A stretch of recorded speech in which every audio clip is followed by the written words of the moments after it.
পার্কের বেঞ্চে একধারে গরিব ঘরের এক বুড়িমা চোখ বুজে দুলে দুলে ঘুমপাড়ানি গান গাইছে। ঘুমপাড়ানি মাসি পিসি। তার গায়ে জড়ানো একটি পাতলা কাঁথা।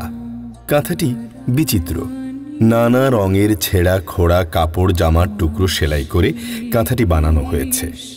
ব্যাগ হাতে 23-24 বছরের একটি ছেলে এসে বেঞ্চের অন্য ধারে বসে। বুড়িমার গান চলতেই থাকে। ছেলেটি বসেই আছে। বুড়িমা মাঝে মধ্যে একটু কেঁপে উঠছে। ছেলেটি লক্ষ্য করে ডাকে, বুড়িমা, বুড়িমা। সাড়া দেয় না বুড়ি।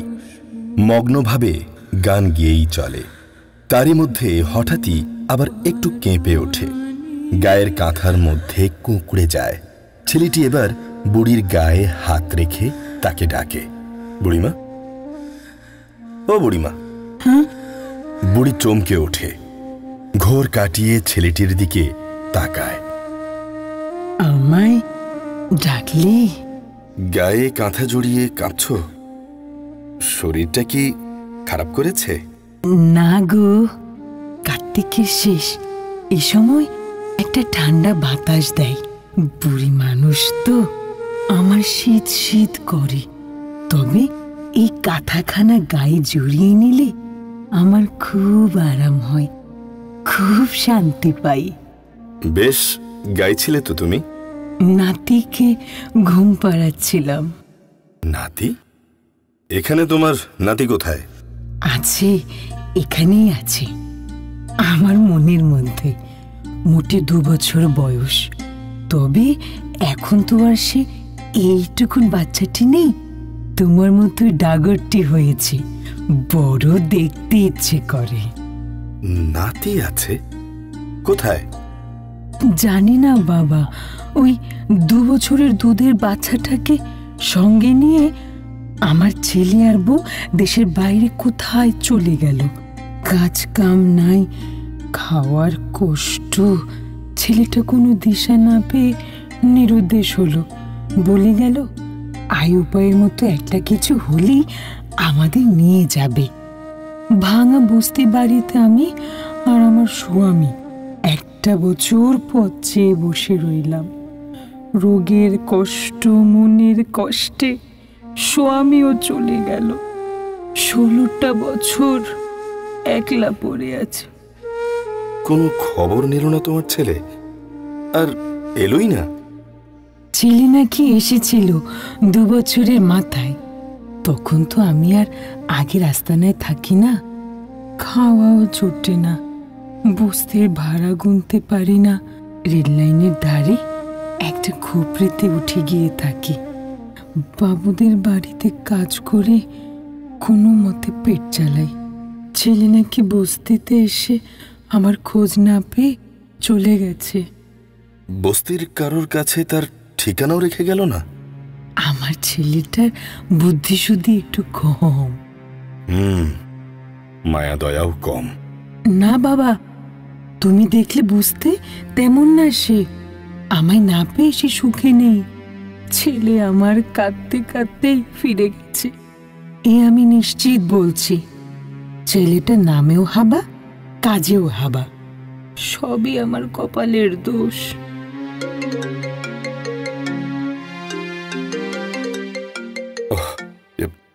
হ্যাঁ হ্যাঁ বলো। না না না, বেরিয়ে যখন পড়েছি না, না না অনেক হয়েছে, থাক। আমি ফোন অফ করে দিচ্ছি। ফোন অফ করে ছেলেটি পকেটে রাখে। খানিক চুপচাপ। তোমার নাম কি বাবা? ইন্দ্র। কত বড় ভগবানের নাম, কত শক্তি তেনার। স্বর্গের রাজা। তোমার নাম কি? অন্নদা। তোমারও তো ভগবানের নাম অন্নদা, কিন্তু তোমারই অন্ন জোটে না। এখনো 2 মুঠো জুটিয়ে নিচ্ছি। আর কদিন পারবো জানি না। 2টো হাঁটুতে বড় ব্যথা। হাঁটুতে ভর দিয়ে বসে বাবুদের বাড়ির ঘর মোছা, কাপড় কাচায় বড় কষ্ট। কিন্তু ঘুরতেই হয়, পেটের টান। ভালো করে ছেলের খোঁজ করো, তোমাকে দেখবার তো কেউ নেই, বেঘরে মারা যাবে তো। আমি কোথায়, কিভাবে খুঁজবো বাবা? থানায় যাও, গিয়ে বাবুদের বলো, মনে দয়া মায়া জাগলে চেষ্টা কিছু করতেও পারে। এক বাবু আমাকে থানায় নিয়ে গিয়েছিল, সব বলেছি। সেও 5 বছর হয়ে গেল। আচ্ছা, এমনও তো হতে পারে আমার ছেলে বিদেশ থেকে ফিরে এই শহরের কোথাও আছে, আমাকে খুঁজে বেড়াচ্ছে। হতেই পারে। সময় পেলেই আমিও চারিদিকে চলে বেড়াই, পা চলে না, তবু ঘুরে ঘুরে মানুষজনের মধ্যে ছেলেটাকে খুঁজি। পায়ের কষ্টটা না থাকলে আরো খুঁজতে পারতাম, কপালে থাকলে হঠাৎ দেখা পেয়েও যেতে পারে। বলো। হ্যাঁ, তা হতে পারে। যাকে বলি সেই বলে ছেলের দেখা একদিন পেয়ে যাবে, তখন ছেলের বউ নাতি সবাইকে পাবো। 2 বছরের নাতিটা এতদিনে কত বড়টা হয়েছে। ঘুমোবার সময়ে আমার গান কি আর শুনতে চাইবে? হ্যালো, কেন জ্বালাতন করছো? বাবাকে অনর্থক ঘোরাঘুরি করতে বারণ করো। আমি ঠিক আছি। হ্যাঁ হ্যাঁ হ্যাঁ, না বলছি তো, আমি আর ফিরছি না। হ্যাঁ, ফিরছি না, রাখলাম। ফোনটা পকেটে রাখে ছেলেটি। ছেলেটির ফোনে বলা কথাগুলো শুনে বুড়ি কি যেন ভাবে। ছেলেটির পাশে রাখা ব্যাগটার দিকে তাকায়। কোথাও যাচ্ছ বাবা? হ্যাঁ। ঘর ছেড়ে? ছেলেটি উত্তর দেয় না। এই কথা জিজ্ঞেস করলাম বলে কিছু মনে করলে বাবা? না না। ফোনে বলছিলে না আমি আর ফিরছি না, কথাটা কানে এলো বলেই জিজ্ঞেস করলাম। সে আমি বুঝেছি। কার সঙ্গে কথা কইছিলে? মা। মা? কাঁদছিল বুঝি?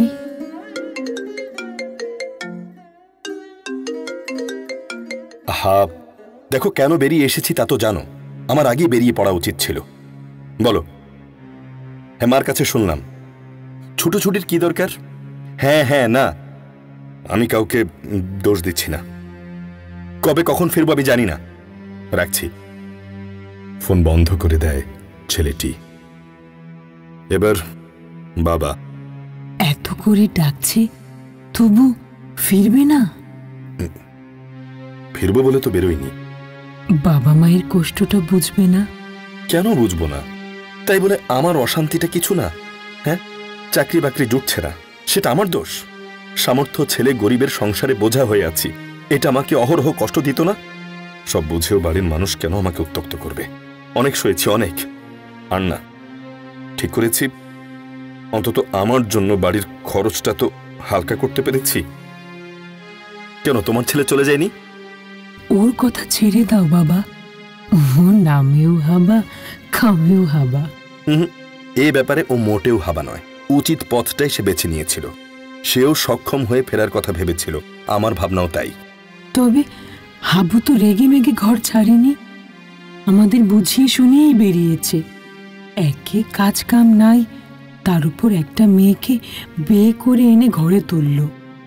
হাবুকে দিন রাত্রির আমরা কম কথা শুনিয়েছি, কম জ্বালা দিয়েছি, কিন্তু রাত দেখিয়ে সে যায়নি। তোমার বাবা মা তোমাকে গালমন্দ করেছে, কিন্তু তুমি কাজ ছাড়া হতে অস্থির হয়ে তোমাকে ডেকে মরছে না? বাপ মায়ের মনটাই আসল, মুখটা কিচ্ছু না। তুমি বলছো এই ব্যাগ হাতে ঝুলিয়ে ফের বাড়ি ফিরে যাব? যেতে দোষ কি? মা বাপের মনের দুঃখ দিয়ে কেন নিরুদ্দেশ হবে? আমার মনের অবস্থাটা তুমি বুঝবে না, বোঝাবার ইচ্ছেও আমার নেই। এসব নিয়ে আর একটা কথাও আমাকে বলবে না। ওহো, হ্যাঁ হ্যাঁ, তোর জন্যই তো বসে আছি। কোথায় তুই? হ্যাঁ, পার্কে ঢুকে পড়েছিস? ফাইন, আমি ওই ঝিলের ধারের বেঞ্চটায় বসে আছি। এই ব্যবস্থা হয়েছে তো? ওকে ওকে ওকে। বুড়িমা, এবার আমি উঠব। দেখো বাবা। থাক, তুমি কি বলবে আমি জানি। সারা দুপুরটা আজ বাড়িতে ওইসব কথা আমাকে শুনতে হয়েছে। আমি তার নিষ্পত্তি করেই বেরিয়েছি, আর ওসব শুনতে আমার ভালোও লাগছে না। বুড়িমা চুপ করে ছেলেটির মুখের দিকে তাকিয়ে থাকে। ছেলেটি তা লক্ষ্য করে। কি হলো, ঠায় তাকিয়ে আছো যে? আমার নাতিটা। ও, যতক্ষণ তাকে না পাও ততক্ষণ তোমার ওই 2 বছরের নাতনিটাকে নিয়ে থাকো, গান গেয়ে ঘুম পাড়াও। জেগে উঠলে কিন্তু আমার মতো বড় হয়ে যাবে, তখন যে কত রকমের গোলমাল শুরু হয়ে যাবে তার ঠিক নেই। 2 বছর বয়সের জীবনটাই ভালো, সকলের কোলে কোলে ঘুরে খালি আদর খাও। এ সময় বিলু আসে। বিলু এই ছেলেটির সমবয়সী। ছেলেটি ব্যগ্রভাবে উঠে ওর কাছে যায়। দিলু, তুই আমার জন্য যা করলি, এর ঋণ আমি জীবনে শুধতে পারবো না। আধাম, অত তুলিস না আমাকে। হুট করে বেরিয়েছি তো, সঙ্গে মোটে 10টা টাকা। আয় আয়, এখানটাতে বস। না না, বসার উপায় নেই, জ্যাঠা আসছে, এক্ষুনি স্টেশনে দৌড়াতে হবে। কোমরের ব্যথায় চলতে কষ্ট হয়, ধরে ধরে জ্যাঠাকে ট্যাক্সিতে তুলতে হবে। সঙ্গে মিলি আসছে, কিন্তু একাও পারবে না। আমি রেডি হব, ঠিক এ সময় তোর ফোনটা এলো। কি আর করা, তাহলে আমাকে টাকাটা দিয়ে তুই বরং চলে যা। আচ্ছা, কোথায় যাবি? তোকে বললাম না, টাকাটা নিয়ে গোড়ায় যাব, নৈহাটি। নন্তুর ওখানে বসে ভেবে চিনতে যা করবার করব। টাকার একটা প্যাকেট পকেট থেকে বের করে বিলু। টাকা আমি এনেছি। কত? তুই যা চেয়েছিস। Thank you Bilu. তবে একটা রিকোয়েস্ট আছে। তার মানে একটা ফ্যাকরা তুলতে চাইছিস? না, তুই একবার রিথিঙ্ক কর। মানে বাড়ি থেকে এভাবে চলে যাবি কিনা সেটা ফাইনালি একবার ভেবে নে। ফোনে তো তোকে সব বললাম, তুই তো আমার ডিসিশনটা মেনেও নিলি, সে মতো টাকাটাও নিয়ে এলি। মাঝখানে হঠাৎ তোর মাথায় এরকম চিন্তা এলো কেন? মনে যখন একটা জোর এসেছে, কেন সেটাকে দুর্বল করতে চাইছিস বলতো? না, মাসিমা আমাকে ফোন করেছিলেন, একবার না কয়েকবার। মা তোকে ফোন করলে কি বলবেন তা আমি জানি। মেসুমশাইও কথা বলেছেন, ওরা খুবই ভেঙে পড়েছেন। তো সব শুনে তুই ভিজে কাদা হয়ে গেলি? না, অতটা কিছু হয়নি। তুই কি বললি? বললাম ফোনে ওকে ধরবার চেষ্টা করছি, ও আমার নম্বরটা দেখি কেটে দিচ্ছে, কন্ট্যাক্ট করতে পারছি না। বাহ, চমৎকার বলেছিস। যাক, তোর তো তাড়া আছে, টাকাটা দিয়ে তুই তাহলে চলে যা। আমি সবসময় তোর সঙ্গে কন্ট্যাক্ট রাখবো। ওকে, যাওয়ার আগে তবু একবার বলছি, লাস্ট টাইম একবার ভাব। আচ্ছা তা ঠিক আছে, তোর আর দেরি করাটা ঠিক হবে না, তুই যা। আচ্ছা, চলি। বিলু চলে যায়, আর ছেলেটি বুড়ির দিকে তাকায়। বুড়িমা চোখ বুজে আছে। বুড়িমা সঙ্গে সঙ্গে তাকায়। নাতিকে ঘুম না পাড়িয়ে নিচে ঘুমোচ্ছ? নাতি বড় হয়ে গেছে, আমার গান শুনে কি এখন আর ঘুমোবে? এখন তার সব নিজের মতো। বাবা, ঘুমোচ্ছিলে না তুমি? চোখটি বুজে সব শুনছিলে, তাই না? হ্যাঁ বাবা। শুনে কি বুঝলে? আমি একটা মানুষ, তার আবার বোঝা বুঝি? কেন, সবাই তো তোমার দলে, তাই তো দেখছি। বুড়িমা চুপ। বুড়িমা, এবার আমি চলে যাব। এসো গিয়ে বাচ্চা, এসো। ভগবান যেন তোমাকে দেখেন। সে ভগবানকে বলো, সেজন্য তোমার ছেলে বউ নাতিকে ফিরিয়ে দেয়। শুনে শুনে ভগবান হদ্দ হয়ে গেছে। আচ্ছা, চললাম। আমিও যাব, তুমি এসো গিয়ে বাবা। ছেলেটি ব্যাগ নিয়ে উঠে ধীরে এগোয়। বুড়িমা উঠতে গিয়ে যন্ত্রণার সূচক একটা শব্দ করে একটা হাঁটু চেপে ধরে। ছেলেটি কাছে এসে ব্যাগ রেখে ওকে ধরে। কি ব্যাপার বুড়িমা, কি হলো? খানিকটা বসলে আর উঠতে পারি না বাবা, হাঁটুটায় বড় যন্ত্রণা করে। একটু একটু একটু বসি, দাঁড়াও। কমে যাবে। আচ্ছা আচ্ছা আচ্ছা আচ্ছা তোমাকে থাকতে হবে না বাবা, আমি ঠিক চলে যাব। আচ্ছা ঠিক আছে ঠিক আছে, আমি আমি তোমাকে পৌঁছে দেব। আমি আমি নিজে যেতে পারবো, এ তো নিত্যিকার ব্যাপার। তোমার সঙ্গে গিয়ে তোমার থাকা জায়গাটা দেখে আসবো। আমি ফিরে এসে তোমার ছেলের খোঁজ খবরও করব। বুড়ি ছেলেটির গায়ে সস্নেহে হাত বোলায়, তারপর কাঁথায় নিজেকে ভালো করে জড়িয়ে নেয়। একটু কেঁপে ওঠে, তারপর কাঁথার মধ্যে গুটিসুটি হয়। আবার কাঁপছো তো, কি শীত করছে? না গো, এই কাঁথাটা জড়ালে আমার আরাম হয়, মনে বড় শান্তি আসে। কাঁথাটা বড় সুন্দর বানিয়েছ। কত রঙের কত কাপড়ের টুকরো জুড়ে বানিয়েছ বলো তো?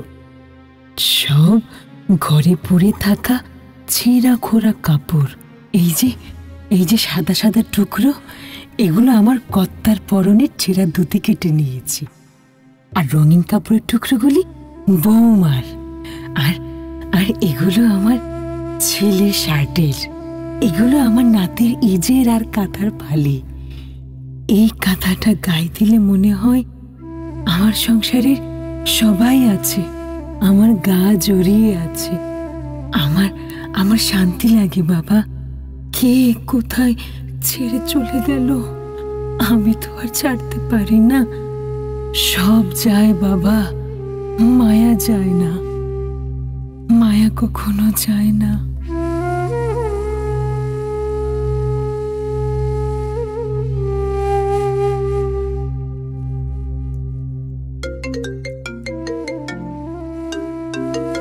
হ্যাঁ হ্যাঁ বলছি। হ্যাঁ, কাঁদছো কেন? ওহো, আবার কাঁদে। মা,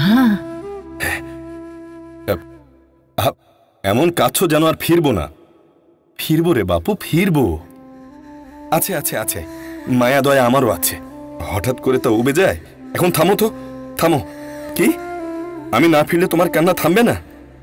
আচ্ছা আচ্ছা, আমি আসছি। হ্যাঁ রে বাপু, সত্যি সত্যি আসছি। আমি ফোন রাখছি, ফোন রাখছি।